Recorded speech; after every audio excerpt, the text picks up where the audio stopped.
반갑습니다. 대답이 없으시네요.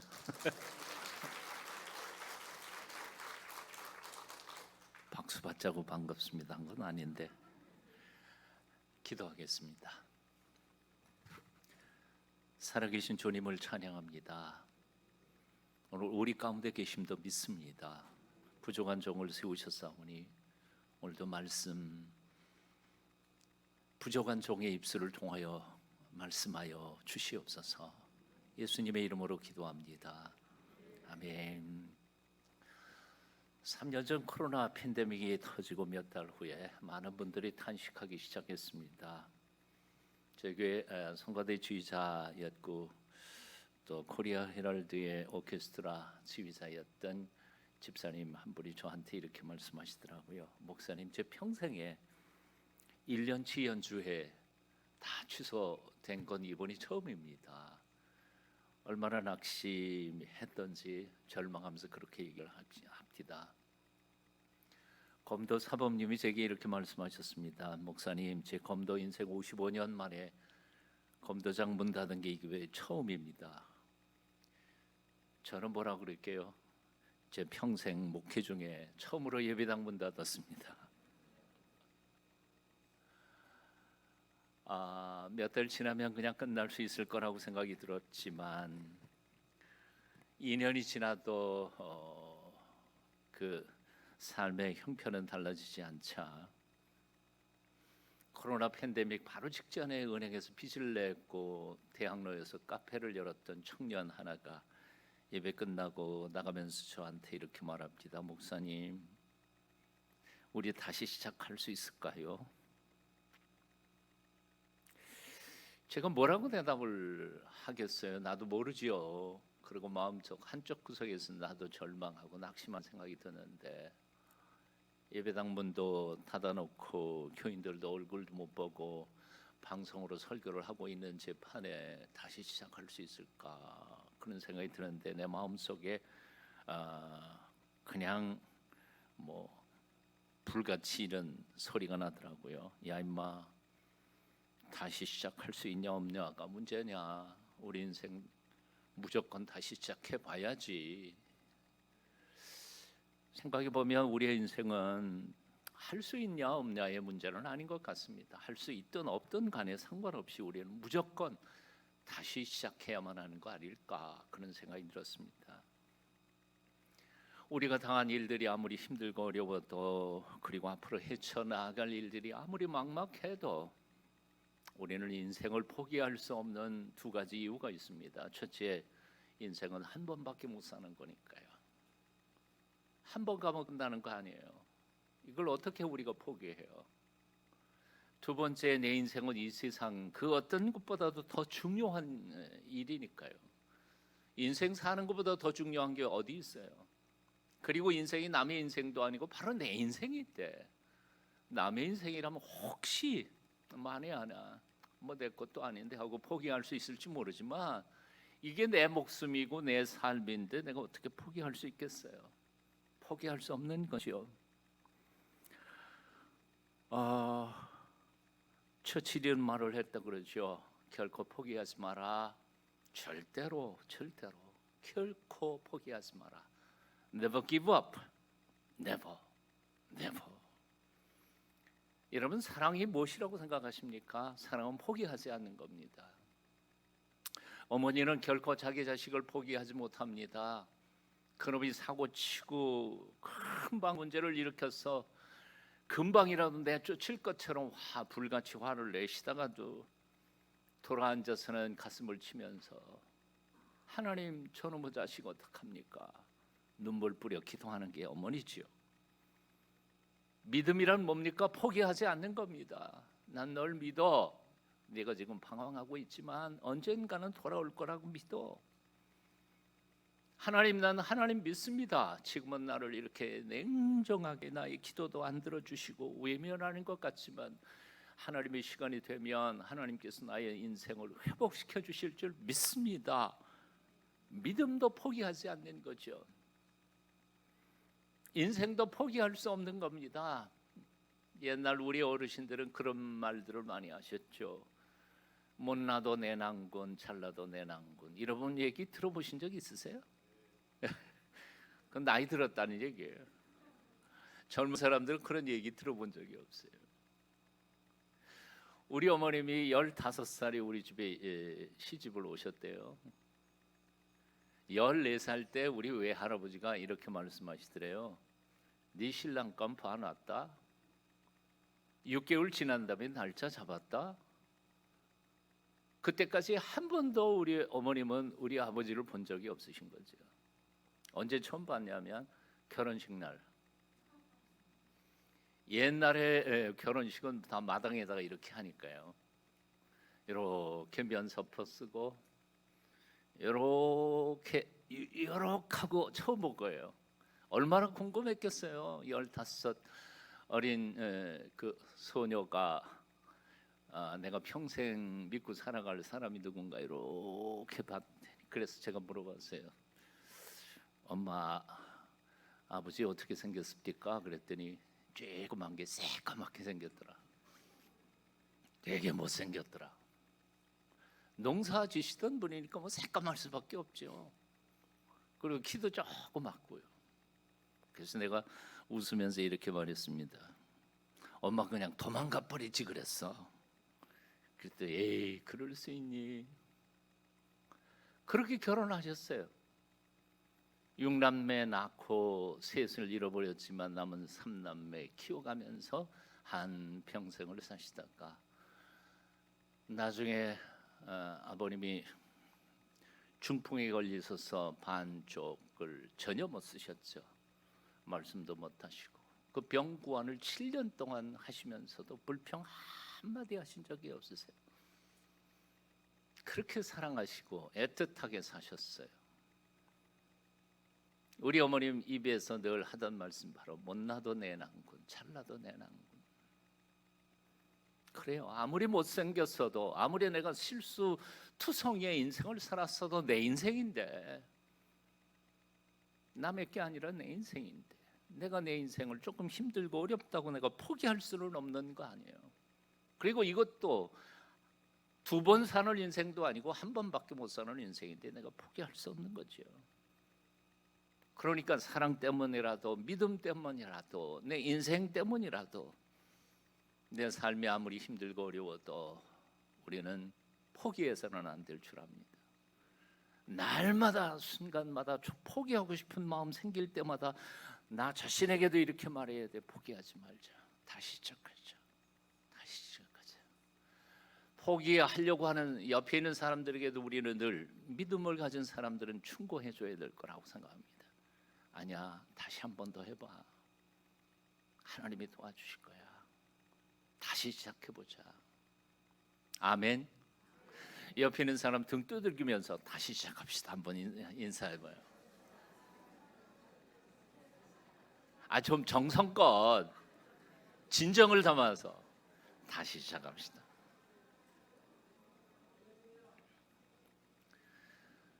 여러분, 헤어질 생각을 함부로 하지 마십시다. 사람 버릴 생각을 너무 쉽게 하지 마십시다.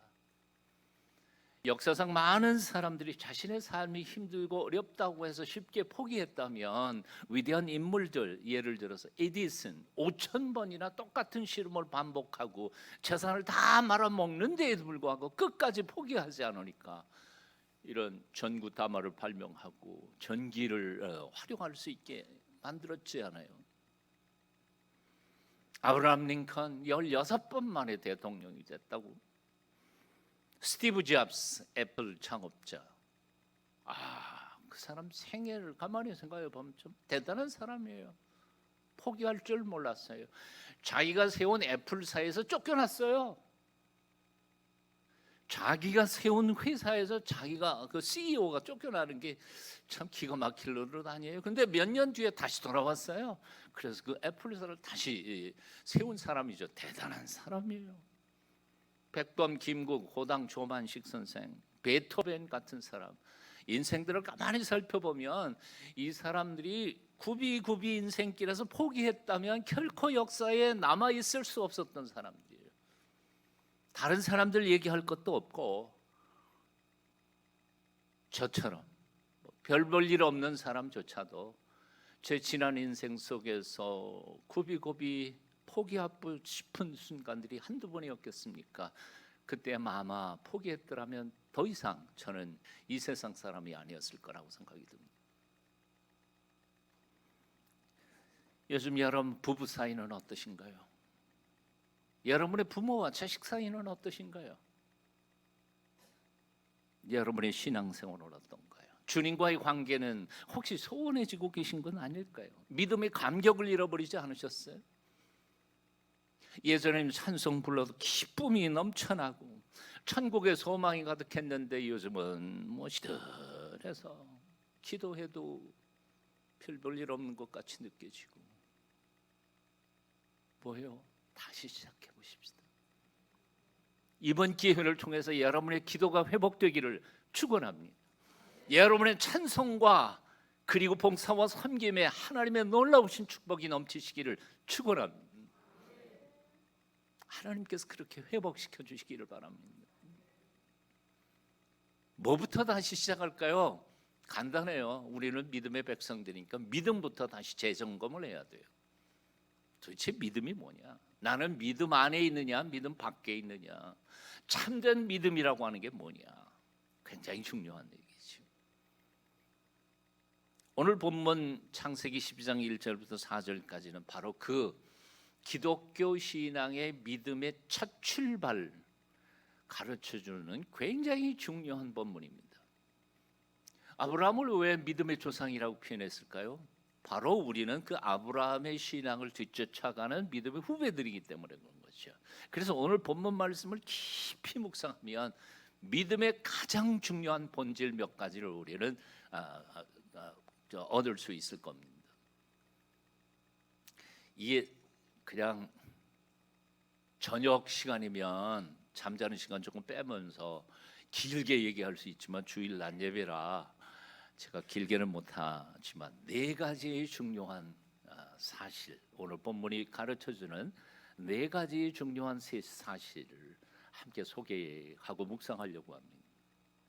첫 번째, 팩트 넘버 1, 사실 첫 번째는 여기 본문에 나타난 하나님은 어떤 하나님인가 하니 우리가 먼저 하나님을 찾은 게 아니라 하나님이 먼저 우리를 찾아오신 하나님이라는 사실이죠. 아멘이세요? 우리가 먼저 하나님 찾은 게 아니에요. 하나님이 먼저 우리를 찾아오셨어요. 보통 다른 종교는 다 그래요. 복 받으려고 내게 복을 줄 만한 신이 어디 있는가 하고 찾아다니는 게 일반적인 종교예요. 뭐 그래서 성황당에 가서 빌기도 하고 또 뭐 절에 올라가서 또 뭐 빌기도 하고 뭐 쫓아다니는 거죠. 이 신이 참신인가 저 신이 참신인가. 그런데 그 참신을 추구하는 가장 기본적인 욕구가 뭐냐 하면 내게 복 줄 만한 신이 누군가 하고 인간이 하나님을 찾는 게 일반적인 모든 거의 대부분의 종교죠. 그런데 오늘 본문에 보니까 하나님께서 아브라함은 하나님을 찾을 생각 하나도 없었는데 하나님께서 아브라함을 찾아오셔서 내가 너한테 복 주겠다고 말씀하신 하나님, 이게 바로 기독교의 하나님이시라는 거죠. 로마서 5장 8절에서 사도 바울은 이렇게 고백하고 있습니다. 우리가 아직 죄인 되었을 때에 그리스도께서 우리를 위하여 죽으심으로 하나님께서 우리를 향하신 당신의 사랑을 확증하셨느니라. 두 가지 질문해봐요. 그리스도께서 우리를 위하여 언제 죽으셨어요? 우리가 아직 죄인 되었을 때, 우리가 죄가 무엇인지도 모르고 죄 속에서 파묻혀서 죄를 먹고 마시던 그 시절에 그리스도께서 우리를 위해 죽으셨다는 거예요. 우리가 예수 잘 믿을 때, 뭐 주님을 찾을 때, 열망할 때, 그때 예수님이 죽으신 게 아니라 우리가 하나님에 대해서 관심도 없었던 시절에 죄 짓고 살 때 그리스도께서 우리를 위해 죽으셨다는 거예요. 또다시 물어요. 하나님께서 우리에 대한 당신의 사랑을 확증하신 게 언제라고요? 우리가 죄인 되었을 그때예요.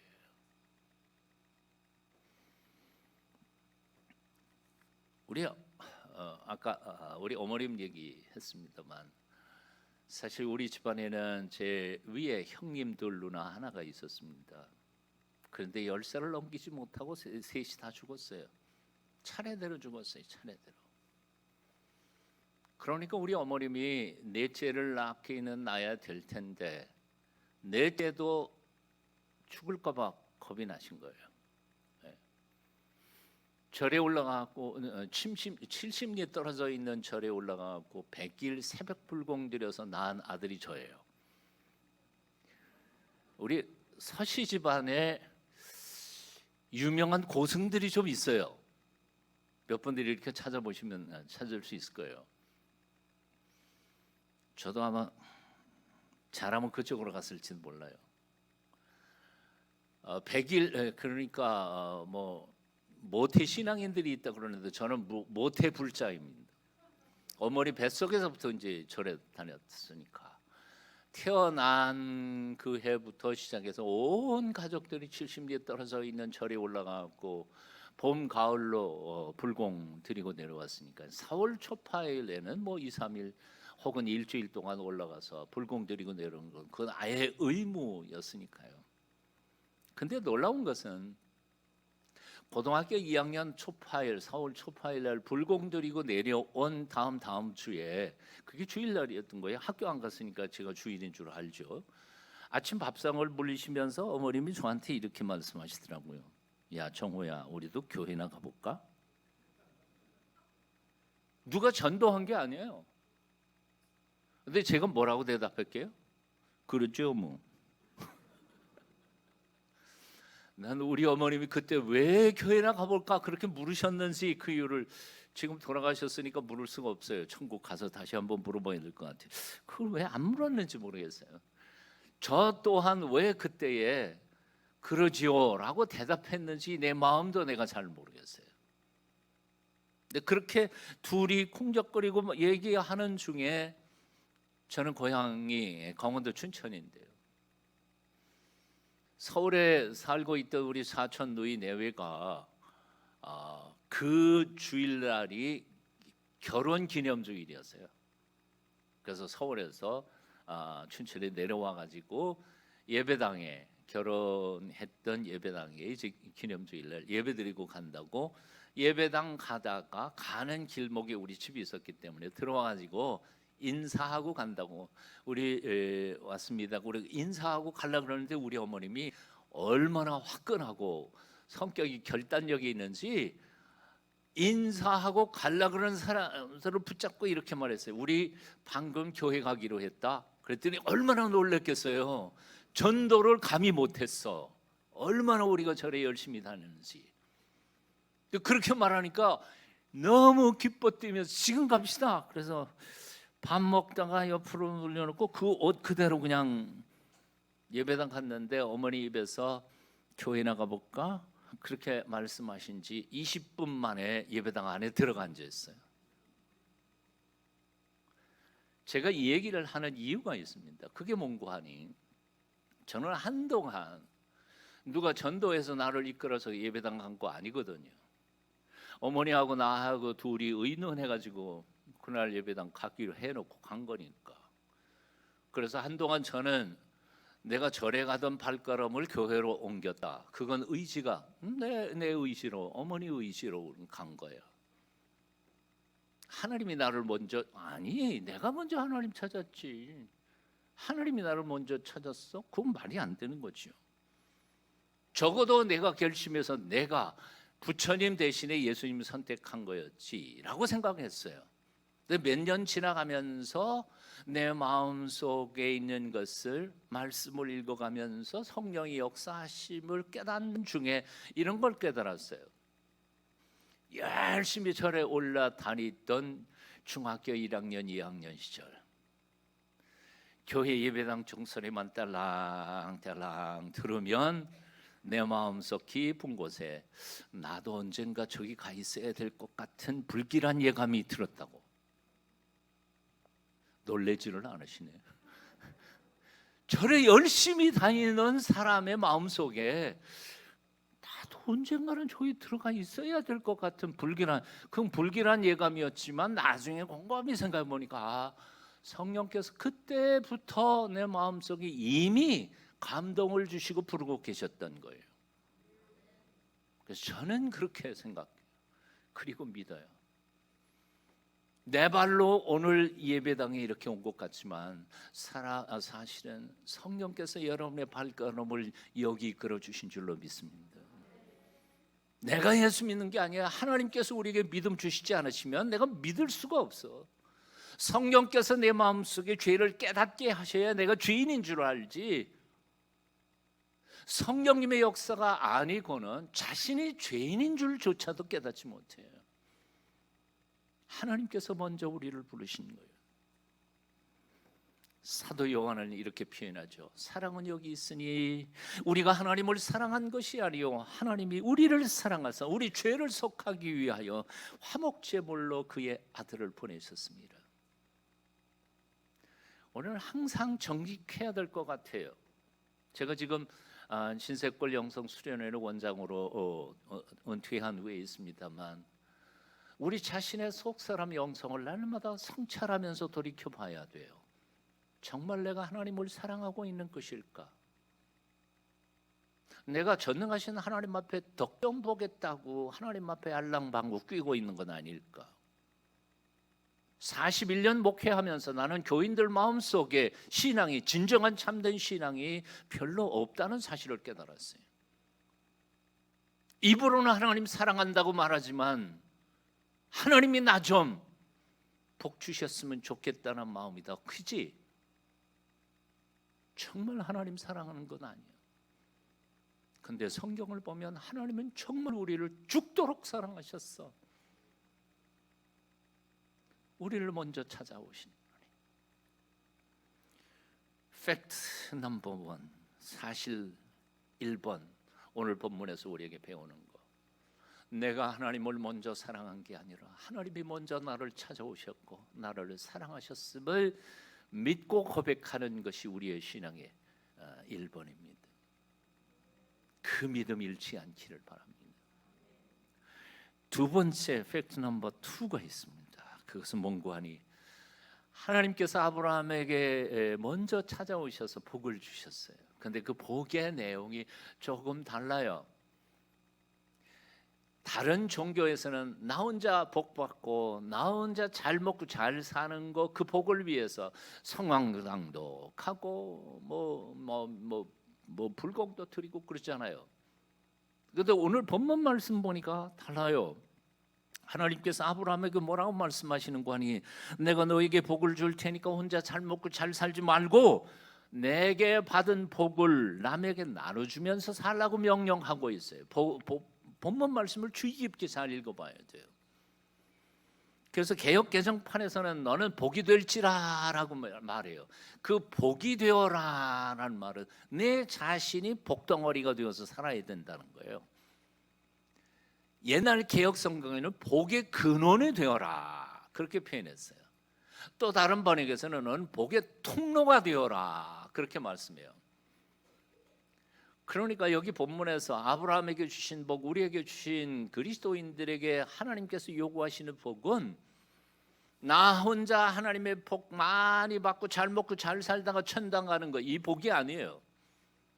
하나님께서 주신 복을 나 혼자 누리는 게 아니라 모든 사람들에게 나누어 주면서 나 때문에 내 친구가 복받고 나 때문에 내 식구들이 복받고 나 때문에 내가 다니는 직장이 복이 넘쳐나고 나 때문에 내가 살고 있는 동네가 복받고 이 나라가 복받고 그 복의 통로로 살라고 명령하시는 거예요. 그러니까 사실은 하나님께서 아브라함을 통해서 우리에게 주시는 복의 정체는 복이면서도 사명이에요. 별로 재미없어 하시는 것 같으네요. 복 내가 받았으니까 내가 잘 살아야지 뭐 남에게. 그런데 곰곰이 생각해 보세요. 어렸을 때 우리는 사탕 하나를 먹어도 내가 먹어야 행복했죠. 형이 사탕 먹는데 내가 행복해요? 걔는 애가 아니라 어른이지. 아니 동생이 새 옷을 사 입었어. 근데 언니가 행복해요? 그럴 수 없어요. 근데 부모가 되고 나니까 내가 먹는 것보다 자식놈 먹는 게 더 행복해지더라고요. 내가 입는 것보다 자식놈에게 입히어서 그 자식놈이 기뻐하는 거 보면서 행복해지더라고요. 안 그래요? 부산에서 한 11년 정도 목회를 했습니다. 전도사로 바로 내려갔습니다. 전도사 사례를 받아가지고는 서울에 계시는 우리 부모님 댁에 제가 장남이자 외아들이었으니까 사례비 절반을 뚝 떼가지고 올려 보냅니다. 두 분도 잡수셔야 되니까. 얼마나 살기 힘들었겠어요. 저희 집 딸 둘 젊은 사람들이 또 전도사 사례비를 그렇게 많이 줄 수 있었겠습니까? 꼭 한 열흘 15일 좀 지나면 생활비가 똑 떨어지는 거죠. 먹고 살기가 얼마나 힘들었겠어요. 사탕 하나도 애들한테 사줄 수가 없었어요. 신방 갑니다. 신방 가면 이제 구역에 이렇게 옛날에는 그렇잖아요. 예배드리다가 다과를 이렇게 넣죠. 다과를 이렇게 올려놓으면 눈치 없는 젊은 집사들은 그냥 덥석덥 먹으니까 눈치 빠른 권사님들 중에는 먹지 마라 그러고 먹다가 끝난 다음에 제 주머니에 넣어주시면서 애들 먹이세요. 이만큼 신방 갔다 가면 이만큼 되니까요. 집에 들어가서 띵동 하면 두 딸내미가 막 달려 나옵니다. 달려 나오면서 아빠다. 그리고 아빠 얼굴은 쳐다보지도 않고 양쪽 주머니도 뒤지는 거죠. 옛날에는 사탕 알갱이가 얼마나 컸던지 눈알 사탕 큰 거 입에 넣으면 4살짜리 입에 안 들어가요. 이게 다물어지지 않으니 침을 흘리면서도 그 모습이 얼마나 이쁜지 얼마나 행복한지 내가 먹는 것보다 훨씬 더 행복해요. 굉장히 중요한 걸 깨달았습니다. 꼭 내가 먹어야 내가 행복한 이기적인 행복. 그건 어렸을 때 성숙시 못할 때 그런 거죠. 사람이 성숙하면 남을 행복하게 만들면서 행복해지는 거예요. 이 나이가 들고 안 들고의 문제가 아니야. 나이가 60, 70 돼가는데도 오직 자기 입에다만 집어넣어야 행복해지는 사람이 있어요. 근데 그런 사람은 진짜 행복을 몰라요. 온갖 것을 다 소유하면서도 더 소유하려고 하는 그런 사람들은 결코 참된 행복을 누릴 수 없어요. 그런데 남을 행복하게 만들어주면서 행복감을 느끼는 사람은 아주 작은 일을 통해서 행복해지는 거죠. 우리 하나님이 어떤 분이신지 아세요? 당신의 형상대로 인간을 지으시고 인간들이 행복하게 사는 모습을 보시면서 행복하신 하나님. 그래서 하나님의 형상대로 지음을 받은 사람들은 언제 행복해지냐면 성숙한 행복감을 배울 때, 성숙해질 때 진정한 행복을 느끼고 배울 수 있는 겁니다. 나만 먹어야 돼. 나만 인기를 누려야 돼. 나만 박수를 받아야 돼. 그런 생각을 가진 사람은 결코 행복하지 않습니다. 하지만 교회 안에서도 남들을 높이고 남들을 사랑하면서 그들이 행복해하는 것을 보면서 행복해진 사람들이 하나님을 닮아서 진정으로 행복한 삶을 살아가길 겁니다. 야곱이라는 사람이 오직 자기만을 알았던 사람이죠. 그래서 자기 행복을 위해서는 아버지도 속이고 형님도 속였어요. 그래서 집에서 쫓겨났지 않아요. 목숨 형한테 죽을까 봐. 어디로 갑니까? 아시는 것처럼 외삼촌 라반의 집으로 갔죠. 근데 참 하나님 참 신기하세요. 사기꾼 도둑놈 야곱을 가장 잘 훈련시키는 사람은 바로 외삼촌 야곱보다 한 10배는 더 사기를 치는 외삼촌이었죠. 여러분 읽어보면 얼마나 재미있어요. 7년 동안 무임금 노동했어요. 이유는 뭘까요? 내 딸 중에 하나 시집 보내줄 테니까. 그 딸을 위해서 7년 동안 일해라. 7년 동안 일했어요. 그래서 결혼식을 올렸습니다. 술을 잔뜩 취하게 만들어 놓고는 엉뚱한 여자 집어넣었어. 그 다음날 아침에 눈 떠보니까 이거 아니네.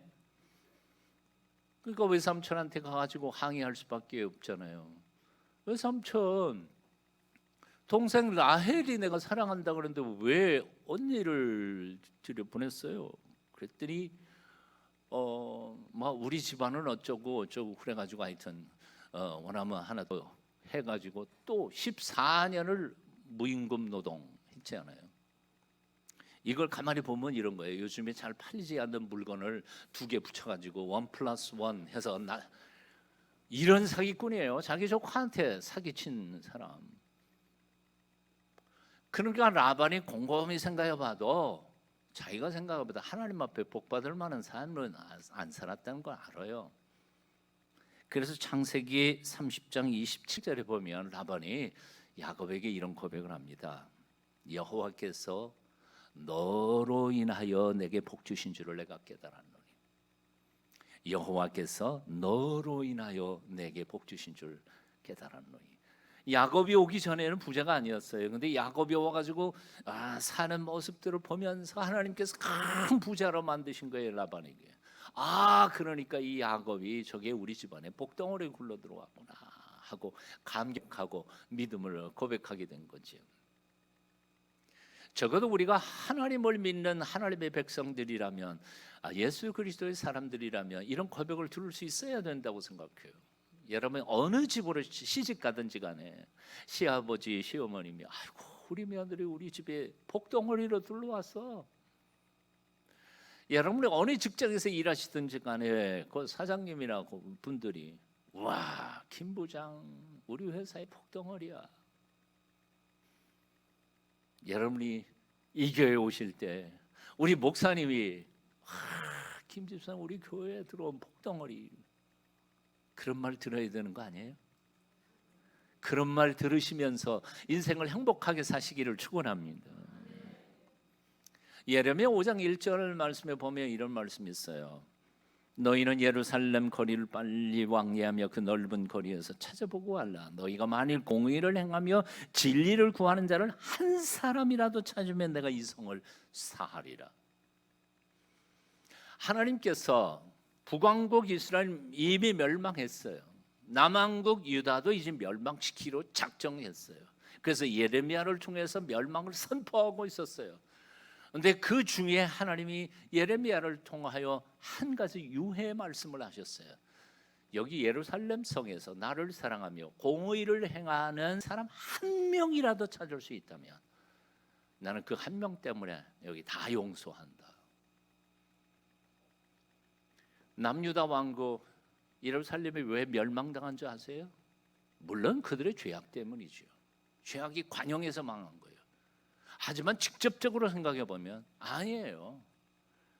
온통 썩어 문드러져도 의인 한 사람만 있었더라면 하나님은 그 한 사람 때문에라도 다 용서하시겠다고 약속하셨던 거죠.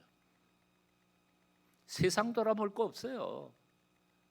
하나님에게는 숫자가 중요하지 않아요. 하나님 마음에 드는 딱 한 사람만이라도 그 집단에 혹은 회사에 그 교회에 있다면 하나님은 그 교회를 통하여 직장을 통해 그 가정을 통하여 축복을 넘쳐나게 부어 주실 줄로 믿습니다. 그 한 사람이 되시기를 축원합니다. 한 사람, 복덩어리.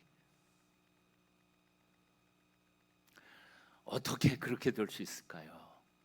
여기 세 번째 팩트 넘버 3, 세 번째 사실이 있어요. 세 번째 사실이 뭐하니? 절대 신앙을 가지라는 거지. 믿으려면 제대로 믿으라는 거예요. 확실히 믿어요. 믿는 것도 아니고 안 믿는 것도 아닌 게 아니고. 오늘 본문에 보면 이런 말씀이 있어요. 너는 너의 고향과 친척과 아버지 집을 떠나라고 표현해요. 떠나라. 어디를 떠나요? 너희 고향 떠나, 친척 떠나, 아버지 집을 떠나. 이게 무슨 말일까요? 예, 고향은 어디고 친척 집은 어디고 아버지 집은 어디일까요? 쉽게 말하면 그런 거예요. 고향 땅, 얘네가 사고 치고 뭐 외지에 나가고 뭐 사업한다고 하다가 쫄딱 망해가지고 와도 비빌 언덕에 있는 곳이 고향이죠. 안 그래요? 어이, 그 누구 집 아들 말이야, 서울 가서 장사하다가 망했대. 아, 그런 불쌍한 놈이야. 참 어릴 때 자랄 때 보면 참 착하게 자랐는데, 성실하게 살았는데, 아, 그럼 당신 사랑채 그 방 하나 있잖아. 그 좀 열어. 우리 그놈 좀 죽은 놈 같지만 살려주자. 쌀 얼마라도 이렇게 갖다 놓고. 그게 고향이에요. 비빌 수 있는 데가, 친척집이 비빌 수 있는데요, 아버지 집이 바로 그런데요. 그런데 하나님이 뭐라고 말씀하시는 거니? 거길 떠다래, 끊으래. 이게 무슨 뜻일까요? 그러면 예수 믿으려면 고향 다 떠나고 일가 친척 다 떠나고 아버지하고도 관계를 다 끊고 그렇게 살라는 뜻일까요? 그런 건 아니에요. 그런 건 아니에요. 너 그동안 고향 믿고 아버지 믿고 친척들 믿고 믿을 거 다 믿고 살았지만 그거 믿지 마라. 믿을 만한 게 못 돼. 나만 믿어. 하나님께서 말씀하시는 게 바로 이거예요. 이걸 절대 신앙이라고 표현하는 거죠. 믿을 수 없는 것을 믿는 것을 우리는 미신이라고 그래요. 아무거나 덮어놓고 믿는 것을 맹신이라고 그래요. 믿어야 될 거를 못 믿는 것을 불신이라고 말해요.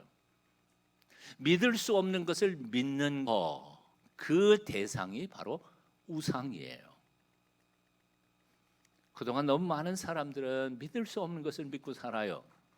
돈 믿고 살고요, 주먹 믿고 살고요, 권력 믿고 살고요, 그리고 심지어는 가족들 믿고 부모님 믿고 자식 믿고 살아요. 그런데 인생의 결정적인 순간에 보면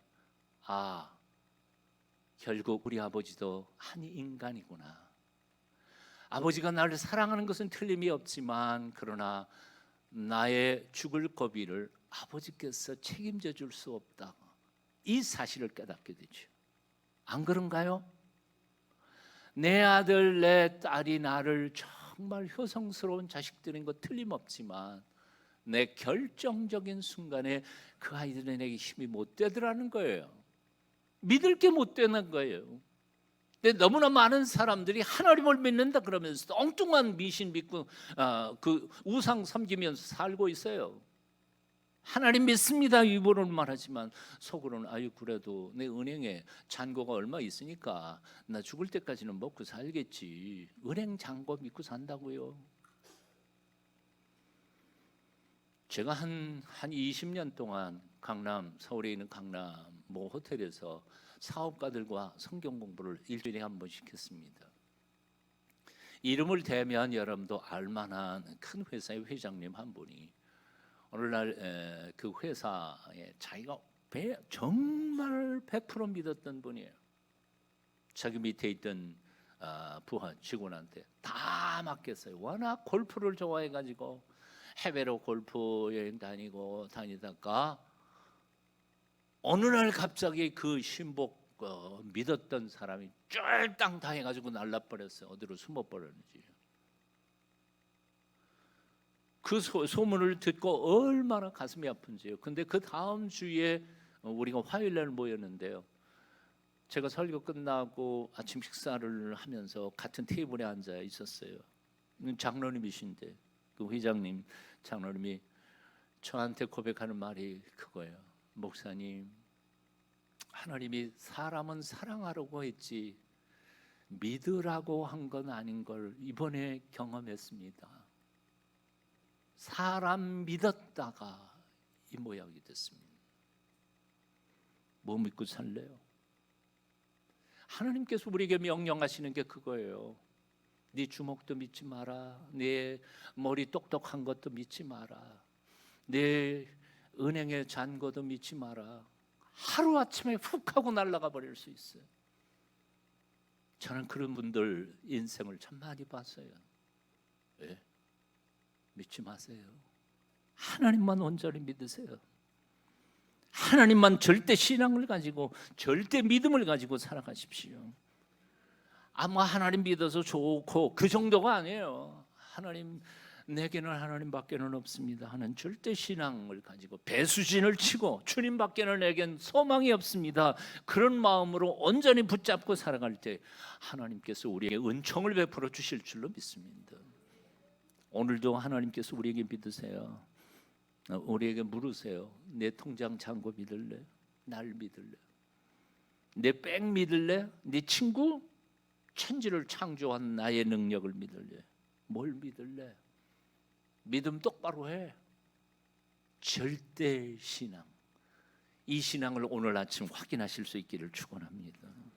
마지막 네 번째 절대 순종입니다. 오늘 본문은 이렇게 말씀해요. 너는 너의 고향과 친척과 아버지 집을 떠나, 그리고 그 다음에 뭐라 그러냐면, 한번 따라해 보실래요? 내가 네게 보여줄 땅으로 가라. 내가 네게 보여줄 땅으로 가라. 보여줬어요? 앞으로 보여줄 거예요. 지금 안 보여주셨어. 그런데 가라는 거예요. 이거 참 황당한 게 어디 있어요. 하나님께서 순종을 명하실 때 좀 내가 가야 할 길이나 마스터 플랜이나 뭐 이런 거 조금 보여주시고, 자, 네가 나한테 순종하면 이렇게 너한테 복 줄 것이다 라고 딱 마스터 플랜을 보여주시면 얼마나 순종하기가 쉽겠어요. 그런데 하나님은 우리에게 명령하실 때 그렇게 안 하세요. 꼭 한 걸음씩만 보여주셔.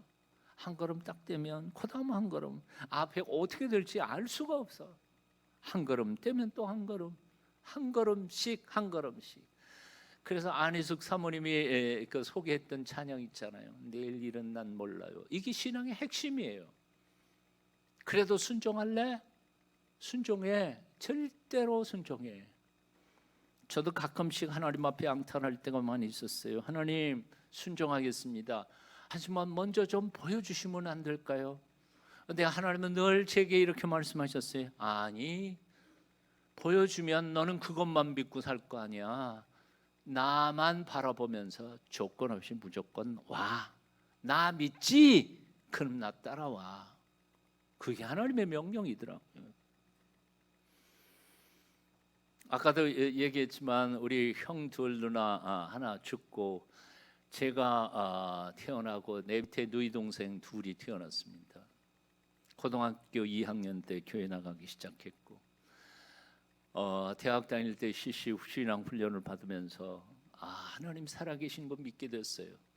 그리고 하나님 앞에 이렇게 서야겠죠. 하나님, 언젠가는 제가 하나님의 영광을 위해서 섬기는 하나님의 일꾼이 되겠습니다. 사대를 졸업했으니까요. 사대를 간 이유가 있었어요. 왜냐하면 사대는 월급이 등록금이 적잖아요. 수업료 면제가 사대였고요. 그리고 기성예비도 공부만 열심히 하면 그것도 면제받을 수 있었으니까. 그래서 사실 4년 동안 저는 돈을 거의 내지 않고 4년 동안 공부를 할 수 있었으니까요. 졸업하면서 우리 CC 간사님 저한테 훈련을 굉장히 많이 시켰는데, 졸업하면서 제가 신학교 갈 줄 알았는데 제가 신학교 갈 수가 없었어요. 이유는 간단하죠. 자, 아버님은 이미 연세가 많아지셔서 농사를 지으실 수가 없으셨고, 내 누이 동생들은 아직도 중고등학교 다니고 있었고, 그럼 뭐 어떡합니까? 그러니까 제가 먹여 살려야죠, 5 식구는. 그러니까 졸업하고 이제 고등학교에 가서 국어 선생을 하면서 봉급 받아가지고 어머니한테 드리면서 생활비 다 되고 있었던 거죠. 2, 3년 지난 다음에 저를 영적으로 훈련을 시키셨던 그 CC 간사님이 저한테 이렇게 공갈 협박합니다. 나중에는 그분이 이제 합동 즉 총신 나오셔가지고 선교사 하셨던 분이신데요. 그분이 이렇게 말씀하십니다. 아주 철저한 신앙인이셨어요. 김준권 목사님 오른팔이셨는데, 야, 너 분명히 하나님 앞에 서약했다. 근데 너 서약을 안 지키면 죽는 수도 있어. 언제 갈 거야? 그래서 제가 그랬죠. 아이고 간사님, 제가 신학교 가면 우리 집안 다 굶어 죽어요. 제가 어떻게 가요? 그랬더니 그분이 큰 소리를 치시면서 이렇게 말씀하시더라고요. 야 임마, 네가 신학교 가면 하나님이 너희 가정 먹여 살릴 줄 믿냐 못 믿냐? 그런데 제가 대답을 못했어요. 내가 신학교 가면 하나님이 우리 집 생활비 어떻게 보태주실까? 25일 날 봉급 이렇게 딱딱 받던 걸 하늘에서 똑 떨기는 것도 아니고, 우리 일가 친척 중에 뭐 예수 잘 믿어가지고 너 신학교 가니까 생활비 우리가 좀 보탤게, 그런 집이 있는 게 한 집안도 그런 게 없고, 오히려 내가 신학교 간다 그러니까 그냥 와가지고 장로님이란 분이 한국 땅에 목사가 얼마나 많은데 니도 한 추념 들라 그러냐? 늙은 애비 버리고 어디로 가냐? 장로님이 저한테 뜯어 말리더라고. 그런 친척들인데 뭘 우리를 도와주겠어요? 그러니까 불가능한 거죠. 그래서 아이고, 그래서 그 간사님한테 뭐라 그런지 알아요? 믿어야겠지요. 그랬더니 간사님이 저보고 그래요. 야 임마, 믿어야겠지요가 믿습니다냐 못 믿겠습니다냐, 둘 중에 하나 딱 선택해라. 아주 구사리만 잔뜩 먹고 또 뭐 몇 달 또 지나갔습니다. 그리고 한 또 2, 3년 지나다가 도저히 못 버텼습니다. 그 양반이 하도 들들 볶는 바람에 뭐 사건도 하나 있었습니다만, 그래서 할 수 없이 시험은 쳐보자. 시험 치고 떨어지면 아멘 그러고 감사하지. 그래서 1월 달에 시험 치러 갔습니다. 장신대 시험 치러 갔는데 아예 붙어버렸어요. 참. 그래서 2월 달에 학교에다가 사표를 던져고 이제 퇴직금 받아가지고 어머니한테 드리면서, 어머니 제가 신학교 가서도 하여튼 야간이라도 어디 찌면서 생활비 한번 벌어보도록 노력하겠습니다. 그러니까 하여튼 퇴직금은 조금 일반 월급보다는 조금 많았으니까 좀 오래 생활비 붙어서 쓰세요. 안희숙 사모님 얘기했습니다만, 안희숙 사모님이 시작하셨던 세계적인 그 신학생들 지원 장학회가 있었어요. 에스더 선교회라고. 거기서 제가 신학교 간다 그러니까 3년 등록금은 대주시기로 하셨어. 거기서 받아가지고 등록금은 냈고, 그리고 이제 제가 다니던 학교에 선배 선생님 한 분이 장신을 나왔지만 목사 안수는 안 받고 거기 학교 선생님을, 윤리과 선생님을 하시던 분이 있는데, 자기 후배가 신학교 간다 그러니까 그때 돈으로 3만 원을 주시면서, 3만 원 굉장히 큰 돈이었거든요. 책 사봐라. 근데 막상 신학교 들어가 보니까 기숙사에 쓸 게 많이 있더라고요. 베개도 사야 되고 이불도 사야 되고 요도 사야 되고, 그거 사고 남은 돈 가지고 한 끼에 식권이 250원, 맨 처음에는 250원이었는데 250원짜리 식권을 몽땅 다 샀죠. 주머니는 일전 한 번도 없었고, 하루에 한 끼에 하나씩 뜯어 먹으면서 한 달 반을 지나가는데, 어느 날 아침에 딱 뒤져보니까 식권이 딱 2장밖에 안 남았어요. 물론 그 전에도 아끼느라고 금식 기도도 하고 굶식 기도도 하면서 버텼지만 아침 일어났는데 딱 2장 남았더라고요. 참 허탈해요. 지금은 없어졌지만 장신대 7층 기도탑이 조그만 다다미방이 있었는데, 거기에서 이렇게 한강물 내려다보면서, 그때 당시는 제법 잘 산다는 장미 아파트, 고층 아파트, 거기에 사는 아파트를 내려다보면서 밤중에도 얼마나 기도했는지 모릅니다. 하나님, 저 3년 동안 굶고 공부할 수는 없잖아요.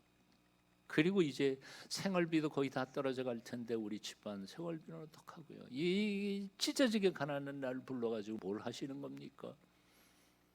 통곡하면서 불렀는데도 하나님은 응답도 없고 희축도 없으셨어요.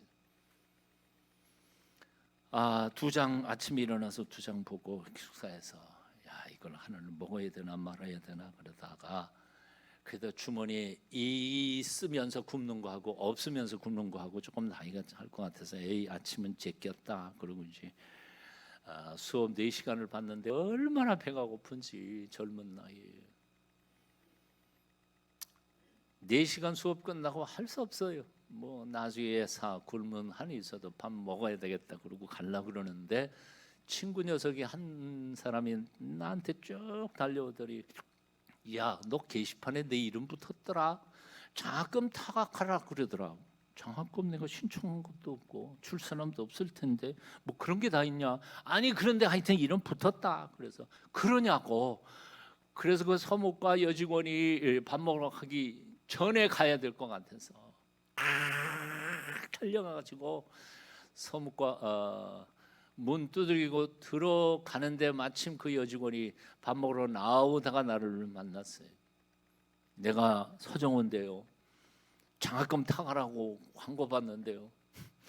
아 그러냐고 기쁘게 앉아서 주려고 그러더라고요. 제가 첫 번째 질문이 뭔지 아세요? 얼마예요? 나는 지금 돈독이 올라서 그런데 그 액수를 들어놓고 얼마나 감격했는지 몰라요. 한경직 목사님 기념 장학생 아주 저기 영락교회에서 아주 그냥 마음 먹고 주는 거였어요. 1년에 딱 3명만 주는데 3년 동안 조건 없이 무조건 3년 동안 장학금을 주고 등록금 포함해서 수업료 다 포함해서 기숙사비 전액 의료 후생비 거기다 책값까지 다 보태니까 그때 당시에 사립대학 의과대학보다 훨씬 더 많은 돈 등록금을 3년 동안 주신 거예요. 그 뒤에 할 얘기가 엄청 많지만 그냥 결론을 조금 맺어 보려고 합니다. 3년 동안에 제가 2학년 때 결혼했고요. 어머님 회갑잔치 해드렸고요. 3학년 때 내 밑에 누이 동생 시집 보냈고요. 3학년 때 하나님께서 보내주셔서 한 달 동안 미국 중창단 멤버로 내 돈 하나도 들이지 않고 한 달 동안 미국 전역을 돌고 왔어요. 3학년 졸업하면서 졸업식 전날 저녁에 내가 지난 3년 동안 하나님이 내게 주신 게 얼마나 되는가 한번 계산을 뽑아봤어요. 고등학교 선생 봉급의 3배는 더 주셨더라고요. 물론 주머니에 남은 건 하나도 없었지만 그래서 하나님께 감사하면서 이렇게 고백했어요. 하나님, 여호와 이레의 하나님이신 거 내가 믿는다고 입으로는 그렇게 했어도 나는 3년 전에 하나님이 정말 이렇게 풍성하게 나를 인도해 주실 줄 미처 몰랐습니다. 하지만 하나님 분명히 살아계시고 조건 없이 순종하며 이 길을 갈 때 하나님께서 내 앞길 인도해 주신 것 너무너무 감사합니다. 앞으로 내 평생에 하나님 가라 하시면 그냥 가겠습니다.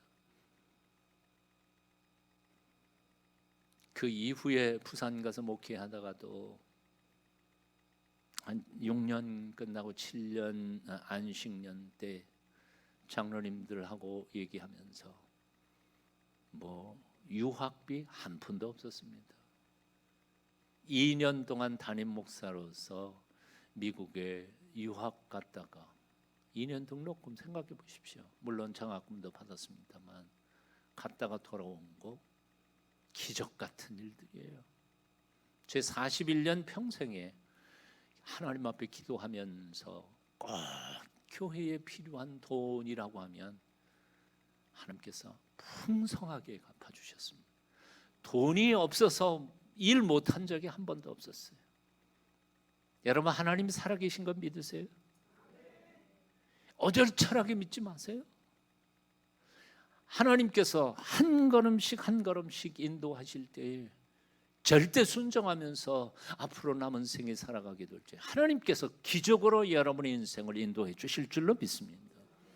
하나님 한 번도 나를 실망시킨 적 없으시고 언제나 공평과 은혜로 나를 지키셨네. 오 신실하신 주, 오 신실하신 주, 내 너를 떠나지도 않으리라, 내 너를 버리지도 않으리라 약속하셨던 주님, 그 약속 지키사 이후로도 영원토록 나를 지키시리라 확신하네. 아멘.